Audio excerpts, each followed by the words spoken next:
नमस्कार, मी डॉक्टर मच्छिंद्र बांगर महाराष्ट्रातील आणि देशातील हवामान परिस्थितीसंदर्भात अंदाज देणार आहे. आपण बघतो की महाराष्ट्रामध्ये मोठ्या प्रमाणात आज पावसाचं वातावरण तयार झालेलं होतं. पावसाळ्यासारखा पाऊस मेघगर्जनेसह विजांच्या कडकडाटासह जोरदार वादळी वाऱ्यांसह महाराष्ट्रामध्ये अनेक भागात बरसलेला आहे. त्याचे अनेक व्हिडिओ आपल्या व्हॉट्सअप ग्रुपला आलेले आहेत. विजांचा लखलखाट थोडा कमी झाला असला तरी महाराष्ट्रात अनेक भागात आज हे वातावरण दुपारी तयार झालेलं होतं. अजून देखील सह्याद्रीच्या पर्वतरांगांच्या आजूबाजूने म्हणजेच पुणे, सातारा, सांगली, कोल्हापूर किंवा थोडं सोलापूरमध्येही पावसाळी वातावरण आहे. देशात देखील राजस्थान, मध्य प्रदेशच्या काही भागामध्ये, तेलंगणा, कर्नाटक, तामिळनाडूमध्ये सुद्धा पावसाळी वातावरण आहे. बंगालच्या उपसागराच्या आजूबाजूने आता वातावरण बदलू लागलं आहे. अंदमान निकोबार बेटांच्या दरम्यान मान्सूनपूर्व पावसाने जोर धरला आहे. उद्या 13 तारखेला थोडं विदर्भाच्या दिशेने तापमान वाढू शकतं. मराठवाड्यातही काही भागात तापमान वाढण्याची शक्यता आहे. मात्र हे तापमान सातत्याने वाढणार नाही. त्यामध्ये थोडे चढउतार होण्याची शक्यता आहे. आता आपण बघतो 18 तारखेला फारसं तापमान नाही आहे. 19 तारखेला फारसं तापमान नाही आहे. मात्र पुन्हा 20 तारखेला थोडंफार तापमान तयार होतं आहे. पुन्हा ते कमी होतं आहे. त्यामुळे 20-22 तारखेपर्यंत जरी आपण अंदाज बघितला तरी फार असं कडाक्याचं तापमान आपल्याला किंवा ती मोठी उष्णतेची लाट महाराष्ट्रात आता तयार होणार नाही आणि नंतर मान्सूनचं वातावरण तयार होणार आहे. त्यामुळे मे महिना तसा फार त्रासदायक उष्णतेच्या दृष्टीने असणार नाही. परंतु जेव्हा प्री मान्सूनचा कालावधी असतो, मान्सून येणार असतो, तेव्हा उकाडा मोठ्या प्रमाणात होत असतो.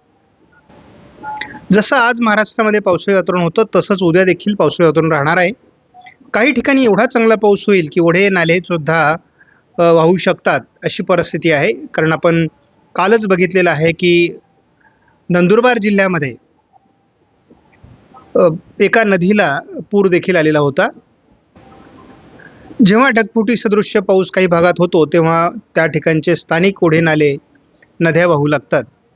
त्यामुळे आपल्याला 14 तारखेला देखील महाराष्ट्राच्या, खास करून मध्य महाराष्ट्राच्या आणि पश्चिम महाराष्ट्राच्या काही भागात जोरदार पाऊस होण्याची शक्यता आहे. 15 तारखेलाही जोरदार पावसाची शक्यता महाराष्ट्रामध्ये आहे. अंदमान निकोबार बेटांच्या दरम्यान देखील मान्सूनपूरक अशा प्रकारचं वातावरण तयार होत असल्यामुळे आपला अंदाज आहे की 15 तारखेला या ठिकाणी मान्सून आल्याचं हवामान खात्याकडून जाहीर केलं जाऊ शकतं. तसं हवामान खात्याने उद्याच मान्सूनची घोषणा करण्यासंदर्भातील संकेत दिले आहेत. आपण बघतो की मोठ्या प्रमाणात बंगालच्या उपसागरामध्ये पावसाळी वातावरण 16 तारखेला असणार आहे. महाराष्ट्रात पावसाचं वातावरण कायम आहे. सध्या आपण 17 तारखेपर्यंतचा अंदाज बघणार आहोत. बंगालच्या उपसागरात एक चक्राकार स्थिती या ठिकाणी निर्माण होण्याची शक्यता आहे. त्यामुळे मान्सूनच्या प्रगतीला अधिक गती मिळेल असं दिसतंय. आपण केवळ 5 दिवसाचा अंदाज बघत असल्यामुळे 17 तारखेपर्यंतच आपण अंदाज घेणार आहोत.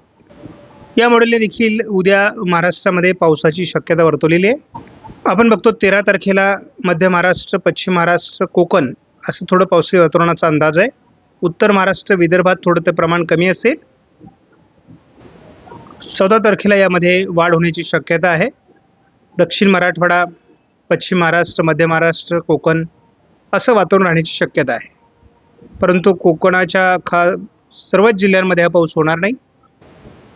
15 तारखेला देखील पश्चिम महाराष्ट्र, दक्षिण कोकण, मराठवाडा, मध्य महाराष्ट्र या ठिकाणी बऱ्याच जिल्ह्यात पावसाचा अंदाज आहे.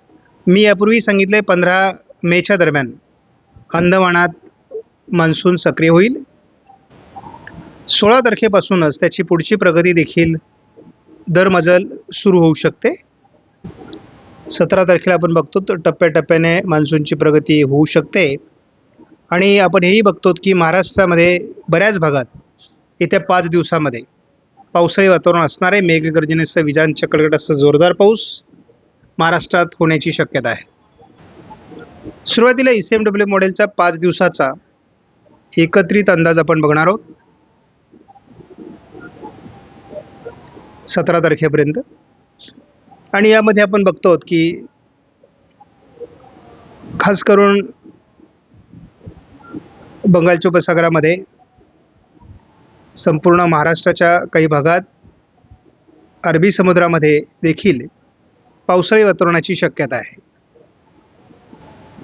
बारकाईने बघितलं तर आपल्याला दिसतंय की अगदी जळगाव, अकोला, अमरावती, वाशिम, हिंगोली, चंद्रपूर, गडचिरोली, नांदेड, छत्रपती संभाजीनगर, जालना, नाशिक, अहिल्यानगर, बीड, लातूर, सोलापूर, धाराशिव, सांगली, कोल्हापूर, रत्नागिरी, सिंधुदुर्ग, पुणे, सातारा या सर्व जिल्ह्यांमध्ये या 5 दिवसात पावसाची शक्यता आहे. आपण उद्याचा अंदाज जर या मॉडेलनुसार घेतला तर अहिल्यानगर, बीड, लातूर, धाराशिव, सोलापूर, सांगली, कोल्हापूर, सातारा, पुणे भागात उद्या पावसाचा अंदाज आहे. थोडं उशिरा छत्रपती संभाजीनगर, जालना, बीड, लातूर, धाराशिव, परभणी, नांदेडच्या, सोलापूरच्या काही भागात देखील पावसाळी वातावरण असणार आहे. 14 तारखेला सह्याद्रीच्या पर्वतरांगांवर सातारा, पुणे, रत्नागिरी, सांगली पश्चिम, कोल्हापूर भागात पावसाची शक्यता आहे. दुपारनंतर हे वातावरण अहिल्यानगर, बीड, पुणे, सातारा, सांगली, कोल्हापूर, सोलापूर भागात प्रभावी राहील. 14 तारखेला सोलापूर, धाराशिव आणि लातूरमध्ये थोडा प्रभावी वातावरण तयार होण्याची शक्यता आहे. 15 तारखेला महाराष्ट्राच्या अनेक भागात पावसाळी वातावरणाची शक्यता कायम आहे.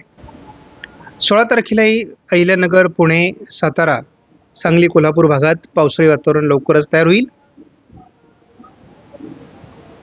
पुढे हे वातावरणाचा प्रभाव नाशिक पूर्व, छत्रपती संभाजीनगर, जालना, अहिल्यानगर, बीड, धाराशिव, लातूर, सोलापूर भागात सरकण्याची शक्यता आहे. त्यानंतर याचा प्रभाव जळगावपासून तर अगदी जालना, परभणी, वाशिम, हिंगोली, नांदेड, बीड, लातूर असं वाढणार आहे आणि तो विदर्भाकडे सरकेल. विदर्भातीलही काही भागात उशिरा 16 तारखेला पावसाची शक्यता आहे. 17 तारखेला देखील सातारा, सांगली, कोल्हापूर, सोलापूर भागामध्ये अगदी अहिल्यानगर, बीडपर्यंत, लातूर, धाराशिवपर्यंत जोरदार पावसाळी परिस्थिती असणार आहे. रात्री उशिरापर्यंत महाराष्ट्राच्या बहुतांश भागात अगदी नंदुरबार, धुळे, जळगाव, मालेगाव, नाशिक, छत्रपती संभाजीनगर, जालना, अहिल्यानगर, बीड, लातूर, धाराशिव, सोलापूर, सांगली, पुणे, सातारा, कोल्हापूर या भागात देखील पावसाळी वातावरण असणार आहे.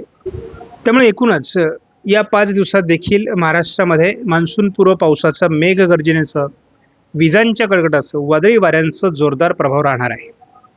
त्यामुळे सर्वांनी हा अंदाज लक्षात घ्यावा आणि तशा पद्धतीने आपली काळजी घ्यावी, नियोजन करावं. आपण आज व्हिडिओमधील माहिती महत्त्वपूर्ण वाटल्यास लाईक करा, शेअर करा, चॅनलला सबस्क्राईब करा. धन्यवाद. जय हिंद, जय महाराष्ट्र, जय बळीराजा.